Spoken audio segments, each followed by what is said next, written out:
حکم دیا کہ وہ بازار سے خوشبو لائیں۔ زرہ کے سوا جو کچھ حضرت علی کا سرمایہ تھا وہ ایک بھیڑ کی کھال تھی اور ایک بوسیدہ یمنی چادر تھی۔ حضرت علی نے یہ سب سرمایہ حضرت فاطمہ الزہرا کے نذر کیا۔ حضرت علی رضی اللہ تعالی عنہ اب تک نبی صلی اللہ علیہ وسلم ہی کے پاس رہتے تھے۔ شادی کے بعد ضرورت ہوئی کہ الگ گھر لیں۔ حارث بن نعمان انصاری رضی اللہ تعالی عنہ کے متعدد مکانات تھے، جن میں سے وہ کئی مکانات نبی صلی اللہ علیہ وسلم کی نظر کر چکے تھے۔ حضرت فاطمہ الزہرا نے نبی صلی اللہ علیہ وسلم سے کہا کہ انہی سے کوئی مکان دلوا دیجیے۔ آپ صلی اللہ علیہ وسلم نے فرمایا کہ کہاں تک؟ اب ان سے کہتے ہوئے شرم آتی ہے۔ حارثہ رضی اللہ تعالی عنہ نے سنا تو دوڑے آئے اور نبی صلی اللہ علیہ وسلم کو فرمایا، حضور میں اور میرے پاس جو کچھ ہے سب آپ ہی کا تو ہے۔ اللہ کی قسم میرا جو مکان آپ لے لیتے ہیں مجھ کو اس سے بہت زیادہ خوشی ہوتی ہے۔ وہ میرے پاس رہ گیا، یعنی جو آپ نے لے لیا وہی میرے پاس رہ گیا۔ غرض انہوں نے اپنا ایک مکان خالی کر دیا۔ حضرت فاطمہ رضی اللہ تعالی عنہا اس میں رہنے لگی۔ شہنشاہ مدینہ نبی محمد صلی اللہ علیہ وسلم سید عالم حضرت فاطمہ الزہرا رضی اللہ تعالی عنہا کو سیدہ کو جو جہیز دیا وہ بان کی چارپائی تھی، چمڑے کا گدا تھا جس کے اندر روئی کی بجائے کھجور کے پتے تھے، ایک چھاگل تھی، 2 مٹی کے مٹکے تھے، ایک مشق اور 2 چکیاں تھیں۔ یہ عجیب اتفاق ہے کہ یہی وہ چیزیں عمر بھر ان کی رفیق رہی۔ اللہ اکبر کبیرہ۔ ان کے پاس عمر بھر جب تک وہ زندہ رہی ہیں کوئی سامان ان کے پاس جہیز بڑا نہیں ہے، جیسے آج ہم خواتین کیا کرتی ہیں، جو جہیز والدین دیتے ہیں اسے یوز نہیں کرتے، اور چیزیں لا کر اسے یوز کرتی ہیں، اسے رکھ لیتی۔ حضرت فاطمہ ساری زندگی جتنی دیر رہی ہیں یہی سامان انہوں نے استعمال کیا ہے۔ کمرے کے اندر جو ایک نبی صلی اللہ علیہ وسلم نے گدیلا دیا تھا، گدا دیا تھا چمڑے کا، اور جس کے اندر کھجور کی چھال بھری ہوئی تھی، کھجور کے پتے بھرے ہوئے تھے، ساری عمر اسی پہ سوتے رہے۔ حسن و حسین اسی پر سوتے رہے، حضرت علی فاطمہ اسی پہ سوتے رہے۔ اللہ اکبر کبیرہ۔ حضرت فاطمہ جب نئے گھر میں چلی گئی تو نبی صلی اللہ علیہ وسلم ان کے پاس تشریف لے گئے، دروازے پر کھڑے ہو کر اجازت مانگی، پھر اندر آئے، ایک برتن میں پانی منگوایا، دونوں ہاتھ اس میں ڈالے اور حضرت علی رضی اللہ تعالی عنہ کے سینہ اور بازوں پر پانی چھڑکا، پھر حضرت فاطمہ رضی اللہ تعالی عنہ کو بلایا، وہ شرم سے لڑکھڑاتی آئی اور ان پر بھی پانی چھڑکا اور فرمایا کہ میں نے اپنے خاندان میں بہتر شخص سے تمہارا نکاح کیا ہے۔ دیکھیں حضرت فاطمہ اپنے باپ سے شرما رہی ہیں کہ میرا شوہر بھی پاس ہے، میرا باپ بھی پاس ہے۔ آج ہماری جو لڑکیاں ہیں شرم و حیا ختم ہو چکا ہے، بھئی کوئی پتہ نہیں باپ ہے۔ یہ حیا نبی صلی اللہ علیہ وسلم نے فرمایا حیا ایمان سے ہے، یہ حیا ہونی چاہیے، اس کو برقرار رکھنا چاہیے۔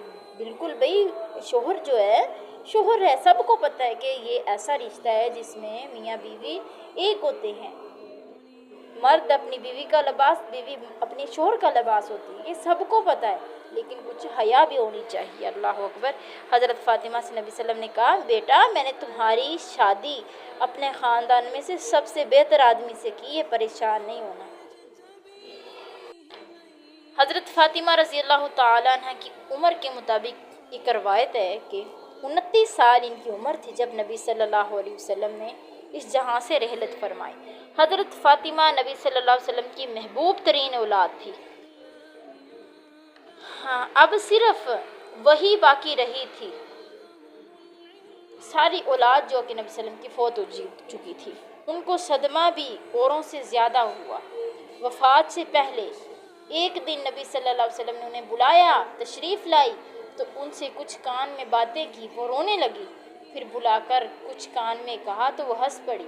حضرت عائشہ رضی اللہ تعالیٰ عنہ نے دریافت کیا تو کہا پہلی دفعہ آپ نے فرمایا میں اس مرض میں انتقال کر جاؤں گا، اس دنیا سے رخصت ہو جاؤں گا، تو جب میں رونے لگی فرمایا کہ میرے خاندان میں سے سب سے پہلے تم ہی ہوگی جو آ کر مجھے ملوگی تو میں ہنسنے لگی۔ فاطمہ رضی اللہ تعالی عنہا کے رونے اور ہنسنے کی یہ وجہ تھی۔ وفات سے پہلے جب بار بار نبی صلی اللہ علیہ وسلم پر غشی طاری ہوتی تو حضرت فاطمہ رضی اللہ تعالی عنہا یہ دیکھ کر بولتی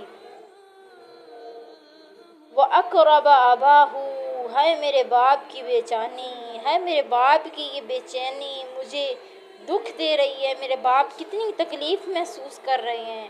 آپ صلی اللہ علیہ وسلم نے فرمایا تمہارا باپ آج کے بعد بے چین نہیں ہوگا۔ آپ صلی اللہ علیہ وسلم کا انتقال ہوا، حضرت فاطمہ رضی اللہ تعالی عنہا پر ایک مصیبت ٹوٹ پڑی۔ اسد الغابہ میں لکھا ہے کہ جب تک زندہ رہی کبھی انہوں نے تبسم نہیں کیا، کبھی وہ مسکرائی نہیں۔ صحیح البخاری میں لکھا ہے جب صحابہ کرام نعش مبارک کو دفن کر کے واپس آئے نا تو حضرت فاطمہ کہتی ہیں، حضرت انس سے پوچھتی ہیں کیا تم کو رسول اللہ صلی اللہ علیہ وسلم پر خاک ڈالتے ہوئے اچھا معلوم ہوا تھا؟ اے بلال تم تو نبی صلی اللہ علیہ وسلم پر جان نچھاور کرتے تھے۔ اے ابو بکر تم تو نبی صلی اللہ علیہ وسلم کے اتنے قریبی دوست تھے، نبی صلی اللہ علیہ وسلم پر جانیں قربان کرنے والے تھے، تم نے کیسے محسوس کیا، تم نے کیسے پسند کیا اپنے محبوب پر مٹی ڈالنا؟ حضرت عمر سے پوچھتی ہیں اللہ اکبر کبیرہ، کیا وہ لمحات ہوں گے، کتنے دکھ بڑے وہ لمحات ہوں گے جب حضرت فاطمہ رو رہی ہوں گی باپ کی جدائی میں، جب صحابہ اکرام سے پوچھ رہی ہوں گی، سب سے پوچھ رہی ہوگی باری باری کہ میرے بابا کو تم دفنائے ہو، ان پر مٹی ڈال آئے ہو۔ اللہ اکبر کبیرہ۔ یار حضرت فاطمہ سے محبت کرنے والوں، حضرت فاطمہ رضی اللہ تعالی عنہا نبی صلی اللہ علیہ وسلم کے بعد زندگی میں جتنی دیر زندہ رہی کبھی وہ مسکرا کے نہیں انہوں نے دیکھا، اتنا انہیں غم آیا نبی صلی اللہ علیہ وسلم کے جانے کا۔ نبی صلی اللہ علیہ وسلم کے انتقال کے بعد معراج کا مسئلہ پیش آیا۔ حضرت عباس رضی اللہ تعالی عنہ، حضرت علی اور ازواج مطہرات یہ تمام بزرگ معراج کے مدعا تھے، دعویٰ کرنے والے تھے۔ حضرت فاطمہ کا بھی ایک قائم مقام موجود تھا کہ وہ اس وقت موجود تھی، اس وقت ان کا ایک مقام تھا بیٹی کا، چونکہ نبی صلی اللہ علیہ وسلم کی جائیداد خالصہ جائیداد تھی اور اس میں قانون وراثت جاری نہیں ہو سکتا، اس لیے حضرت ابو بکر نے فرمایا کہ میں رسول اللہ صلی اللہ علیہ وسلم کے اعضاء کو اور اپنے اعضاء سے زیادہ محبوب رکھتا ہوں، لیکن دقت یہ ہے کہ خود نبی صلی اللہ علیہ وسلم نے فرمایا انبیاء جو متروکہ چھوڑتے ہیں وہ کل کا کل صدقہ ہوتا ہے اور اس میں وراثت جاری نہیں ہوتی، اس بنا پر میں اس جائیداد کو کیوں کر تقسیم کر سکتا ہوں؟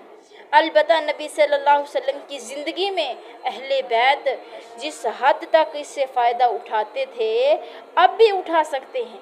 صحیح البخاری میں لکھا ہے کہ اس گفتگو کا حضرت فاطمہ کو سخت قلق ہوا اور وہ حضرت ابو بکر سے اس قدر ناراض ہوئی کہ آخر وقت تک وہ ان سے گفتگو نہیں انہوں نے کی۔ حضرت فاطمہ رضی اللہ تعالی عنہ کی بعد میں ایک روایت میں کہ بعد میں حضرت ابو بکر صدیق سے راضی ہو گئی تھی۔ حضرت ابو بکر ان کے پاس گئے، انہیں سمجھایا کہ یہ اللہ کے نبی کا فرمان تھا، وہ راضی ہو گئی تھی۔ آج جو یہ حضرت صحابہ اکرام کے بارے میں غلط الفاظ بولنے والے ہیں انہیں سمجھانا چاہیے، انہیں سمجھ جانا چاہیے کہ حضرت فاطمہ وہ بھی ایک انسان تھی، شاید کہ انہیں یہ والی بات نہ پہنچ سکی ہو کہ فاطمہ رضی اللہ تعالی عنہ کو کہ انبیاء کی جو میراث ہوتی متروکہ ہوتا ہے جو وہ چھوڑ کے جاتے ہیں وہ سب کا سب صدقہ ہو جاتا ہے۔ جب انہیں اس چیز کا علم ہوا، ابو بکر نے جب بتائی، انہوں نے وہ گھر چلی گئی اور حضرت ابو بکر پھر گھر جا کے انہیں بتایا، پھر سمجھایا، وہ راضی ہو گئی۔ تو جب وہ راضی تھے تو ہم کیوں ناراض ہوں ان پہ؟ اللہ تعالی ہمیں سمجھ عطا فرمائے۔ حضرت فاطمہ کی وفات، نبی صلی اللہ علیہ وسلم کے انتقال سے 6 ماہ گزرے ہی تھے کہ رمضان 11 ہجری میں حضرت فاطمہ نے وفات پائی۔ نبی صلی اللہ علیہ وسلم کی یہ پیشن گوئی پوری ہوئی کہ میرے خاندان میں سب سے پہلے تم ہی مجھ سے آ کر ملو گی، یہ پوری ہو گئی۔ یہ منگل کا دن اور رمضان کی 3 تاریخ تھی۔ اس وقت ان کا سن جو تھا، اس کی عمر جو تھی 19 سال تھی، اور 29 سال تھی۔ لیکن اگر روایات کا لحاظ کیا جائے تو اس میں مختلف جو ہے نا وہ ثبات ہوتا ہے، مختلف جو ہے نا وہ پتہ چلتا ہے، کیونکہ ان کی ولادت میں جب اختلاف تھا تو اس لیے ان کے انتقال میں بھی اختلاف، مطلب ان کی عمر کے بارے میں جو ہے نا وہ اختلاف ہوگا نا، کہ ان کی ولادت میں اختلاف تھا کہ وہ ہجرت سے وہ بعثت سے 1 سال پہلے ہوئی ہے، بعثت سے 5 سال پہلے ہوئی ہے۔ اسی طرح ان کی جب وہ فوت ہوئی ہیں تو ان کی وفات کی تاریخ میں تو اختلاف نہیں ہے، لیکن ان کی عمر کے بارے میں اختلاف ہے۔ حضرت فاطمہ کی تجہیز و تکفین میں خاص جدت کی گئی، اور عورتوں کے جنازہ پر جو آج کل پردہ لگانے کا دستور ہے، اس کی ابتدا انہی سے ہوئی ہے۔ ان سے پہلے عورت اور مرد جب سب کا جو جنازہ کھلا ہوا ہوتا تھا، چونکہ حضرت فاطمہ رضی اللہ تعالیٰ عنہ کے مزاج میں انتہا کی شرم و حیا تھی، اس لیے انہوں نے حضرت اسماء بنت امیس سے کہا کہ کھلے جنازہ میں عورتوں کی بے حیائی ہوتی ہے، جس کو میں ناپسند کرتی ہوں۔ تو حضرت اسماء نے کہا کہ جگر گوشہ رسول اللہ صلی اللہ علیہ وسلم، میں نے حبش میں ایک طریقہ دیکھا ہے، آپ کہیں تو اس کو پیش کروں۔ یہ کہہ کر خرمے کی چند شاخیں منگوائی اور ان پر کپڑا جو ہے نا وہ تانا، پھر جس سے پردے کی صورت پیدا ہوئی۔ حضرت فاطمہ بے حد مسرور ہوئی اور کہا یہ بہترین جو ہے نا طریقہ ہے۔ حضرت فاطمہ رضی اللہ تعالیٰ عنہ کے بعد حضرت زینب کا جنازہ بھی اسی طریقے سے اٹھایا گیا۔ حضرت فاطمہ رضی اللہ تعالیٰ عنہ کی قبر کے متعلق بھی بہت سخت اختلاف ہے۔ بعضوں کا خیال ہے کہ وہ بقیع کے اندر ہے۔ یہ حضرت امام حسن رضی اللہ تعالیٰ عنہ کے مزار کے پاس مدفون ہوئی، اور ابن زبالہ نے یہی لکھا ہے، اور مورخ مسعودی نے بھی اس قسم کی تصریح کی ہے۔ مورخ موصوف نے لکھا ہے کہ 332 ہجری میں بقیع کی ایک قبر پر ایک کتبہ دیکھا تھا، جس میں لکھا ہوا تھا کہ یہ فاطمہ الزہرا کی قبر ہے، لیکن طبقات کی متعدد جو روایتیں ہیں ان سے معلوم ہوتا ہے کہ وہ دار عقیل کے ایک گوشے میں مدفون ہوئی۔ ایک روایت یہ ہے کہ وہ خاص اپنے مکان میں دفن کی گئی، لیکن اگر ان کو گھر میں ہی دفن کیا گیا تو پھر پردہ دار جنازہ کی کیا ضرورت تھی۔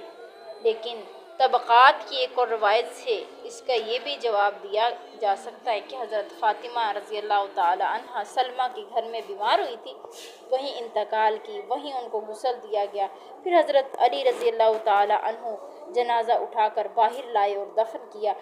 آج حضرت فاطمہ الزہرا کی قبر متفقہ طور پر دار عقیل ہی میں سمجھی جاتی ہے۔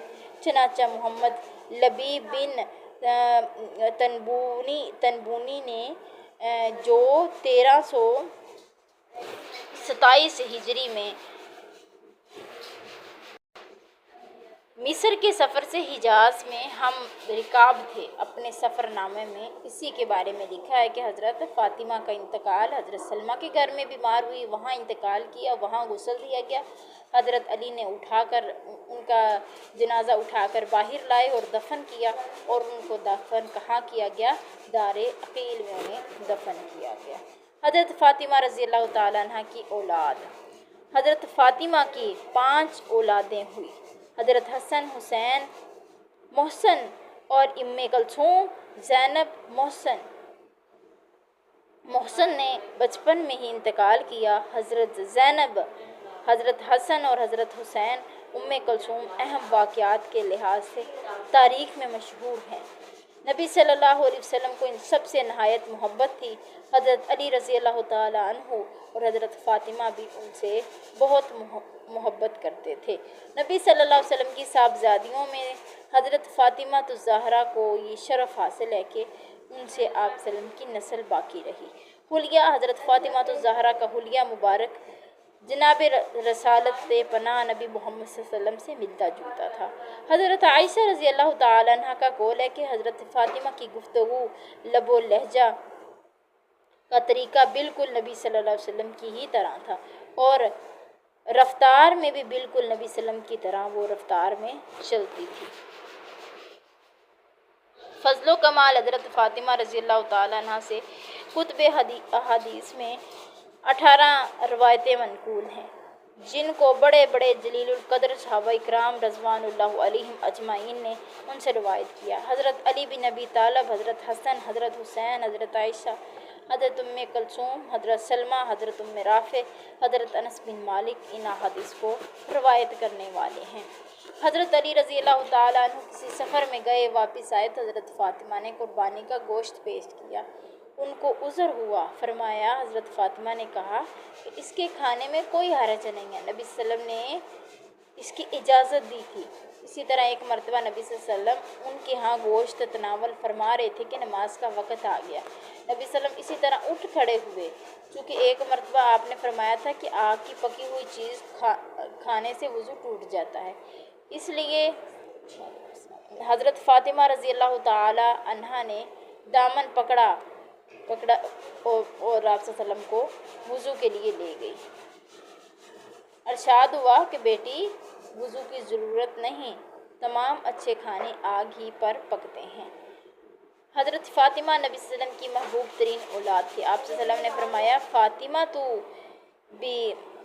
بضاعت منی فمن اغضبها فقد اغضبنی، کہ فاطمہ میرے جسم کا ایک حصہ ہے، جو اس کو ناراض کرے گا وہ مجھے ناراض کرے گا۔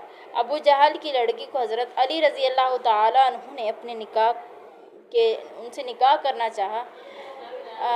حضرت علی نے نکاح کا پیغام بھیجا تھا، تو نبی صلی اللہ علیہ وسلم کی بارگاہ میں جب اطلاع ہوئی نا، تو نبی صلی اللہ علیہ وسلم ممبر پر چڑھے اور خطبہ ارشاد فرمایا کہ آل شام حضرت علی بن طالب سے اپنی بیٹی کا عقد کرنا چاہتی ہے، اور مجھ سے اجازت مانگتی ہے، لیکن میں اجازت نہ دوں گا اور کبھی نہ دوں گا، البتہ ابن ابی طالب حضرت علی میری بیٹی کو طلاق دے دے، اس کی لڑکی سے نکاح کر سکتے ہو۔ فاطمہ میرے جسم کا ایک ٹکڑا ہے، جس نے اس کو اذیت دی اس نے مجھے اذیت دی۔ حضرت علی رضی اللہ تعالیٰ عنہ نے پوری زندگی جب تک حضرت فاطمہ رہی ہیں تو تب تک کوئی دوسری شادی نہیں کی تھی۔ یہ تھی حضرت فاطمہ الزہرا۔ اللہ تعالیٰ ہمیں ان عظیم ہستیوں کی سیرت کو پڑھ کر سمجھ کر ہمیں بھی عمل پیرا ہونے کی توفیق عطا فرمائے۔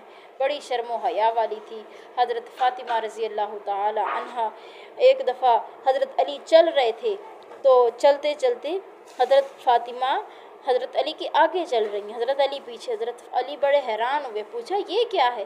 کہتی ہیں کہ میرے قدموں پہ آپ چل رہے ہیں نا، تو میرے قدموں کے نشانات